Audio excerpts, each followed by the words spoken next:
Olá, meu nome é Carolina Sartori, eu sou nutricionista, me formei na UNB em 2009 e além de nutricionista, eu também sou celíaca. Então eu quero falar um pouquinho para vocês sobre a doença e sobre como que é essa vida de celíaco. Porque na verdade eu acho que só quem vive mesmo na pele sabe de fato o tamanho da restrição que é você não poder comer glúten de forma alguma. Não por modismo ou por achar que glúten emagrece, mas sim por questão de saúde mesmo. Então, assim, a doença celíaca é uma doença autoimune. Ela não é uma alergia, não é uma intolerância, é autoimune. Ou seja, é uma resposta do próprio corpo contra o próprio corpo na presença do glúten. Diferente de outras doenças autoimunes, em que a gente não sabe o que de fato dispara a produção de autoanticorpos, na doença celíaca a gente sabe que é o glúten.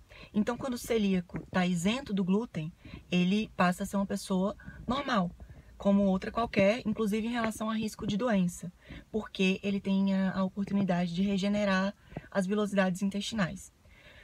Na presença do glúten, o que o corpo faz é destruir as vilosidades. A gente sabe que lá no intestino delgado a gente tem essas células com esse formato e entre esses espaços a gente absorve, né, o nutriente que vai passando. Na doença celíaca vai ocorrendo um achatamento dessas vilosidades, porque o próprio corpo as destrói.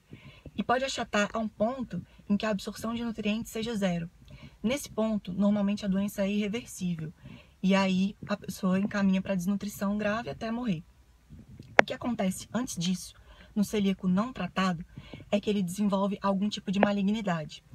Hoje a gente sabe que intenso processo inflamatório em alguma região do corpo pode favorecer o aparecimento de câncer. O câncer mais comum nos celíacos é o linfoma do tipo MALT, M-A-L-T.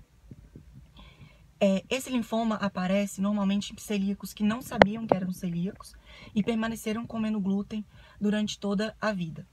Não tem um período certo para a doença celíaca aparecer, porque a gente não sabe ainda o que é o gatilho genético que dispara essa habilidade de produzir anticorpos contra o corpo na presença do glúten.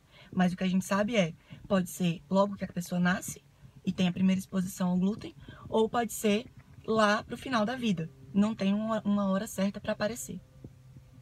De cada 10 celíacos, o que os estudos indicam é que só 3 sabem que são celíacos e 7 ainda não têm o diagnóstico. Por isso que muitos pesquisadores chamam de iceberg celíaco, ou seja, uma pontinha de pessoas que sabem que tem a doença e outra parte enorme lá para o fundo que desconhece. Isso principalmente porque a doença celíaca tem 3 formas. Atípica, que engloba basicamente sintomas gastrointestinais. A atípica, que tem outros sintomas como infertilidade, enxaqueca, dermatite, e a assintomática, que é o meu caso. Eu posso comer quanto glúten eu quiser, eu não tenho sintoma algum. E acabei descobrindo mesmo por rastrear. Com essa moda de cortar glúten e tudo, acaba prejudicando o rastreamento e diagnóstico.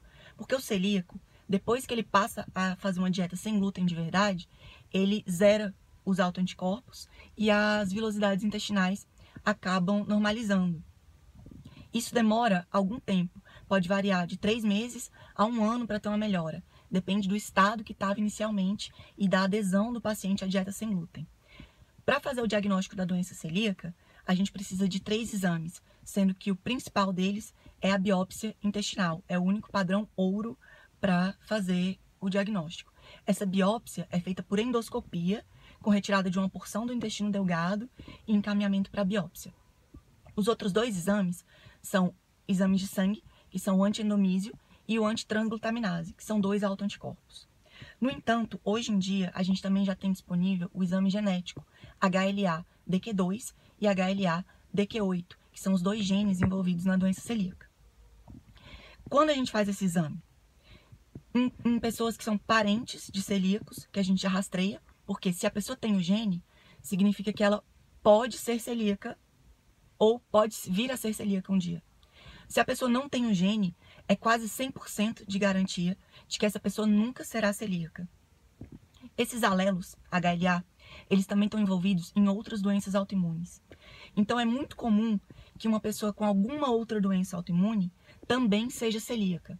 Então, a incidência de doença celíaca em quem tem lúpus, que é o meu caso, por exemplo, é maior do que na população em geral. Mas o mais comum é a combinação doença celíaca e diabetes tipo 1 autoimune, ou doença celíaca e hipotireoidismo de Hashimoto. Isso porque compartilham vários alelos em comum.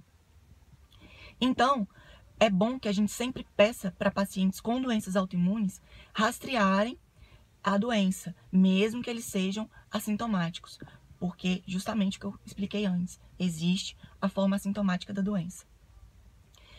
O tratamento da doença celíaca só existe um. Até hoje, infelizmente, a gente não tem enzima que possa dar para o paciente consumir glúten, não tem de vez em quando, não tem só um pouquinho, não tem. O paciente não pode ter contaminação cruzada, ele tem que passar o resto da vida em uma dieta isenta de glúten. Isso significa que ele tem que ler o rótulo de tudo que ele vai comer, absolutamente tudo. Porque tem coisas, por exemplo, lentilha de uma marca específica, tá lá escrito, contém glúten. Isso porque a indústria contamina esse grão com trigo, ou com aveia, ou com cevada, ou com centeio, que são as principais fontes de glúten. Embora hoje a gente já tenha aveia sem glúten, que é plantada exclusivamente num lugar, exclusivamente num lugar para aveia, sem plantação de trigo junto, então não corre o risco de, na colheita, juntar sementes de trigo junto com aquelas de aveia. O celíaco não pode comer fora de casa, normalmente, porque nos restaurantes tudo tem contaminação cruzada. Se vocês olharem aqueles temperos prontos que os restaurantes usam bastante, 99% tem glúten. E não só isso, né? Se estiver fazendo um macarrão, aí tem um sal geral da cozinha, isso também em casa, e a pessoa pegou uma colher, colocou no sal, colocou na água do macarrão, mexeu, colocou a colher no sal de novo. Pronto, esse sal já está contaminado com glúten, não pode ser consumido para o celíaco. Ou, exemplo, fez uma lasanha no forno e a lasanha estava lá espirrando e pegou no teto do forno. Aí o celíaco vai lá assar um pão de queijo. Caiu alguns resíduos daquela lasanha que espirrou, então já contamina a comida do celíaco. Tem de fato que ter muito cuidado.